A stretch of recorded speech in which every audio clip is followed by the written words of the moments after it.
it is me, Insanely ADD, and I am here with another Speedpaint. This time with a very, very cute idea that a friend gave to me. They thought it would be a really good idea for me to draw the Collector and SkeleChara from my Undertale AU SkeleChara hanging out. And I was like, you know what? That is the best idea on the face of this planet, genuinely. Because I don't know if any of you guys follow me on Tumblr, because I literally don't post on any other website anymore. I have become super attached to the Collector from the Owl House. I think that they are just wonderful. They're like, he is my new son that I have adopted. Son, gender neutral, of course, because we have the same pronouns. He, they.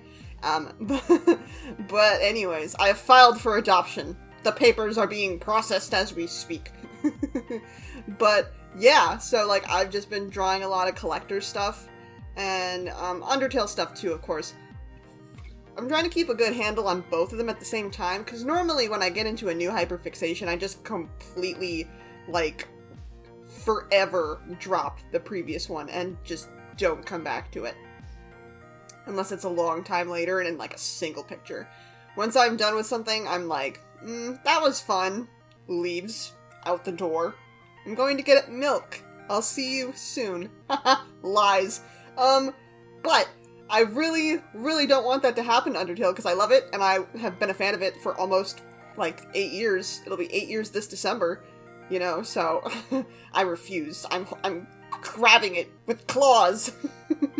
But anyways, so this is just an adorable picture idea that a friend gave me and I was like, wow, what a wonderful idea. And I was thinking in my head about, like, different scenarios I could run through of them hanging out, like, what could they be doing? Maybe they're, like, playing at the park, or they're, like, looking at stars, or maybe they're, like, I don't know, you know, napping on a beanbag or something together. And I thought, what about a blanket fort? Blanket forts are the best. They're so good. I'm great at making blanket forts, because in middle school, I was having a rough time. So I just became very good at making blanket forts, because reality cannot reach you within the blanket fort. The blanket fort will free you from your earthly troubles. Don't follow my advice. I'm not a therapist or anything. But, yeah, so blanket forts, great. They're wonderful. I have so many pro blanket fort strats in my mind. Like, for instance, you don't want to use a very heavy blanket for the roof of the blanket fort, because it'll sag, and you know, you're more likely to, like, catch it on your body. And since it's more heavy, you have to use heavier weights to keep it suspended. And those heavier weights, if you pull on them, will fall, and then they might break because they're heavy, or they'll break something else because they're heavy. So it's just ideal to use something lighter weight, and also if you're using something that is lightweight, you don't want it to be super stretchy because that can have the same effect if it's sagging over time.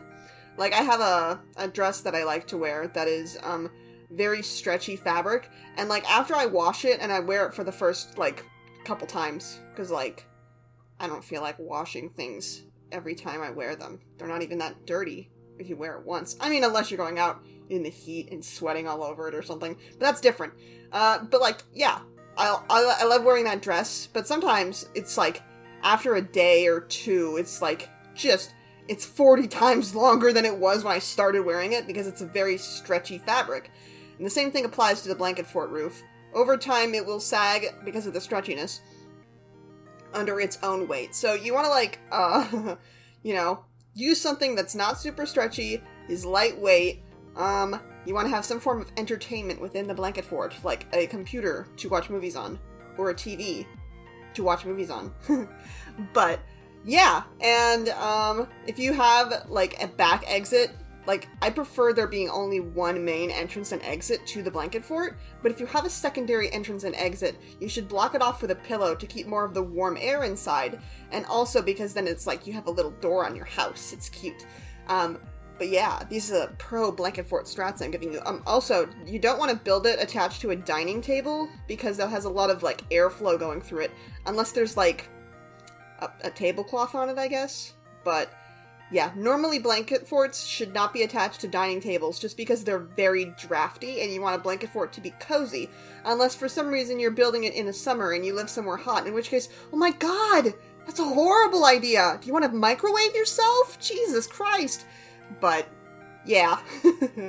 Anyways, so I have re-recorded the audio for this multiple times and I've had issues every time. Like, the first couple times, my phone was next to my microphone, and all of a sudden that matters. It used to not matter at all. I used to be able to, like, just have my cell phone on my desk next to my microphone and it would do nothing. But apparently now it gets really angry and makes my audio sound like it's being deep fried and sizzling. So I have to not have my phone next to my microphone anymore. And then last night, was it last night? Yeah, it was last night. So last night, I recorded audio and I was like, that's great. It's perfect. It didn't have the sizzling. I didn't get interrupted. I think it was pretty cool. But then, like, this morning I was thinking about it, I'm like, I got completely off topic. I mentioned wild shit completely out of nowhere. This picture is supposed to be nice and cute, and I was, like, salty. I was mostly salty because I've had to redo the recording a billion times.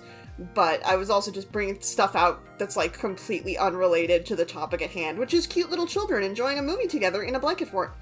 You know? So, like, I decided I'm going to re-record my audio once again. And no one can stop me. Not even myself. It's too late. It's already in the process, as you can see. As you can hear, even. But, yeah.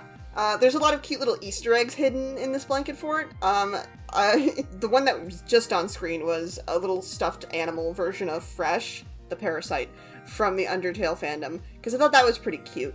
There's a couple more that are going to show up, like, for instance, there's going to be a little plush version of me. At the very end, the last thing I draw is going to be a little picture that implies that, like, SkeleChara and the Collector are adopted by me and Papyrus, and we're all living together as, like, a cute little family. Because, like, you know, if I'm an artist and I don't draw stuff that appeals solely to me, then what am I even doing? Why even use these hands if it's not going to be for hedonism? Of course, this is an exaggeration. I'm just drawing stuff that I like and think is cute. And, you know, I worry sometimes that people will be like, oh, cringe, you want to adopt a fictional character? You want to kiss a different fictional character? And it's like, yeah, what of it? You gonna come to my house? You gonna yell at me? Complain about the way that I fucking eat my food, too? It's my own fucking business. Mind your own ass. Get out of here. But, yeah, so I think the Collector is great. They are so cute, and genuinely, they remind me a lot about myself when I was a kid. Same thing with Chara, which is why I have them be so nice in my AU and stuff, because, like, they're just a traumatized little kid. I think it's really silly when people are like, oh, this character, this child character is mildly creepy. You know what we should do? We should make them evil. We should make them evil and irredeemable, and there's nothing that they can do about it, because they're evil forever now. And then the whole fandom is just like, you're so right. This 9-year-old, that 9-year-old, actually evil. Totally irredeemable. There's nothing that can be done. Shrugs. Oh well, evil children, am I right? It's just like, it's a 9-year-old. You're cyberbullying a 9-year-old for being creepy. Wild.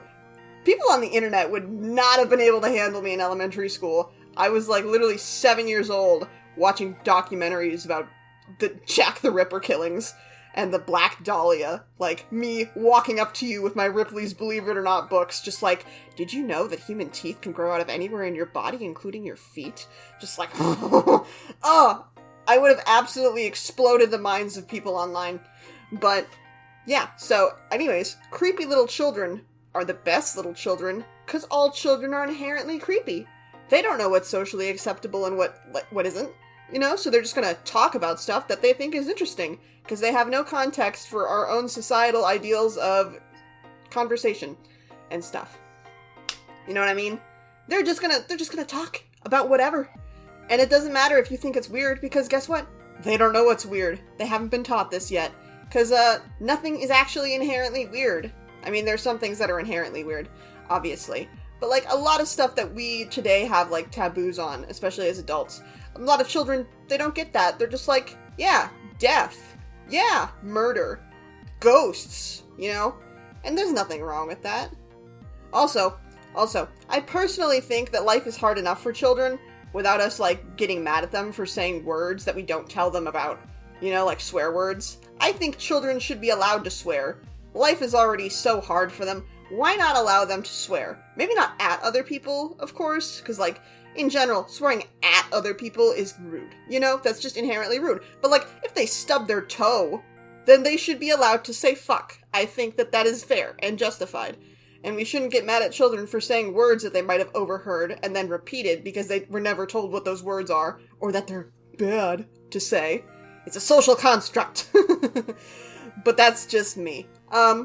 Okay, so one of the things that I really like about this picture is, I use cool tone colors for their outfits, which is actually reflective of what their actual outfits look like, because SkeleChara's outfit is made of like a kind of candy apple green and a blue-green color for their main outfit, with like touches of lilac purple and raspberry red on accessories. And the collector's main outfit is made of like a dark blue, a light blue-green, and a periwinkle. But the periwinkle is an accent color on their outfit, because their outfit is primarily comprised of blues.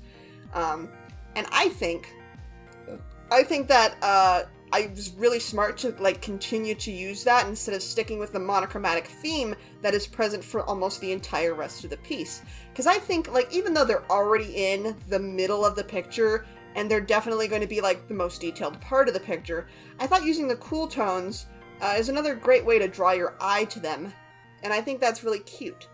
But anyways, so, in my head, I'm thinking about, like, what movies they could possibly be watching, you know? Like, on their little TV, which is obviously an old-style TV, because new-style TVs, you can't put a blanket fort on top of those. They have to be, like, in the middle of the blanket fort or something.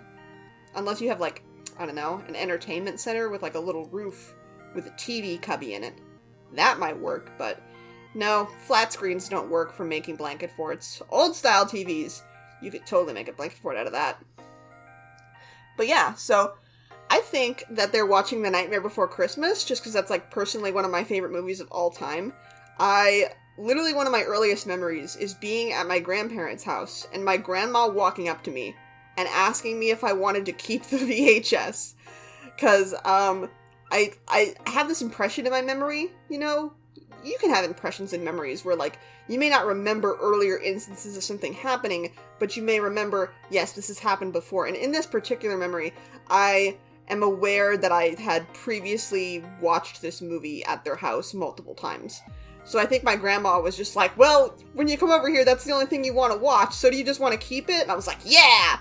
So I had The Nightmare Before Christmas on VHS when I was a very small child, because it was literally my favorite movie.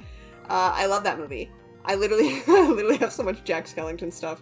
It's ridiculous. But yeah, it's just near and dear to my heart. It's one of the things that got me so invested in, like, Halloween, which is my favorite holiday. But besides the point, what other possible movies could they be watching in their cool little blanket fort? You know, off the top of my head, I did think Nightmare Before Christmas, just because, for me, personally, that's, like, a nice, cozy movie. It may not be for everyone else, because I guess it can be, like, scary, spooky, creepy to some people.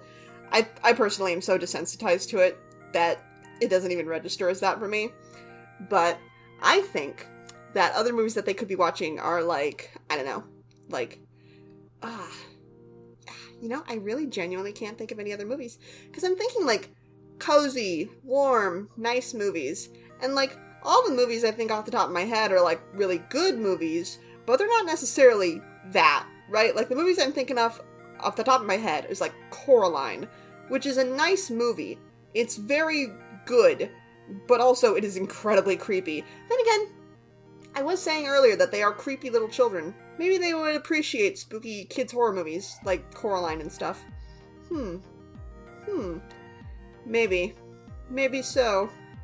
Anyways, so they're probably watching, like, fun little movies and stuff. I think it'd be really cute if they were, like, watching... Man, I don't even know. First movie that came up to the top of my head is, like... they're a bit more baby movies, because, like, I'm just remembering old movies I used to watch on VHS when I was a small child. I was born with bipolar, so I actually have very early memories of being unable to sleep and just staying up very, very late watching movies on VHS. So, like, I have fond memories of, like, this... Honestly, reading about it after the fact, because I was curious one day, there's this movie I used to watch on VHS called The Seventh Brother, and it is a completely butchered and re-edited Austrian film, which, like, gender flips a couple of the characters, which is interesting.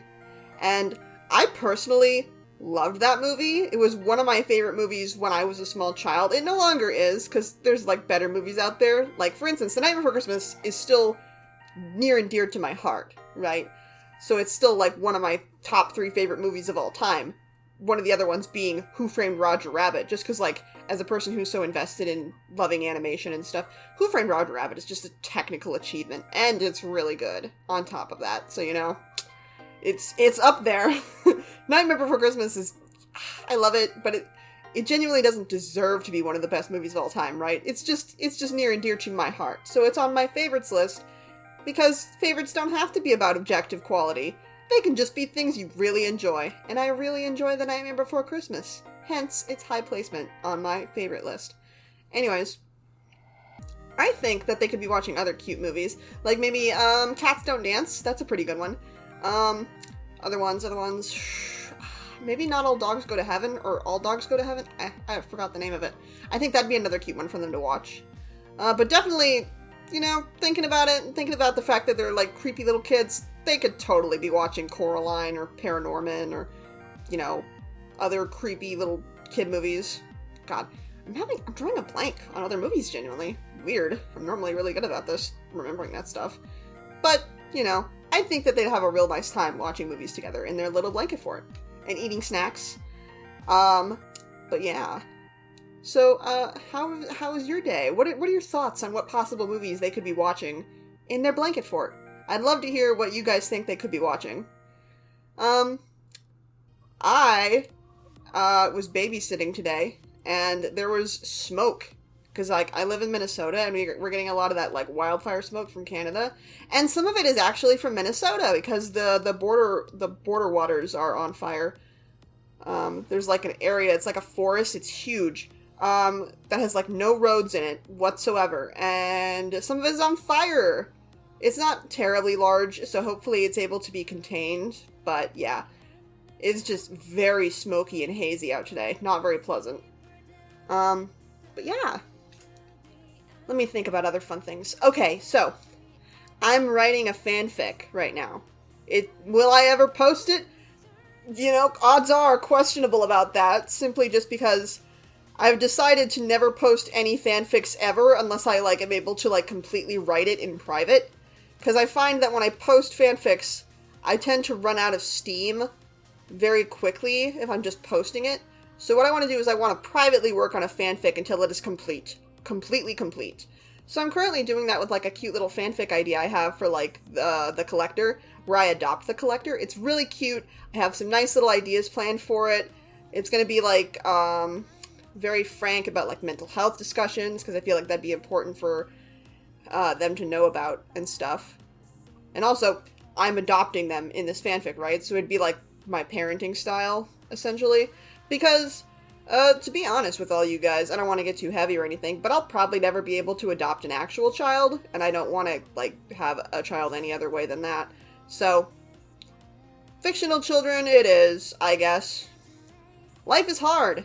But anyways, so I'm thinking of, like, really fun little ideas that we could do.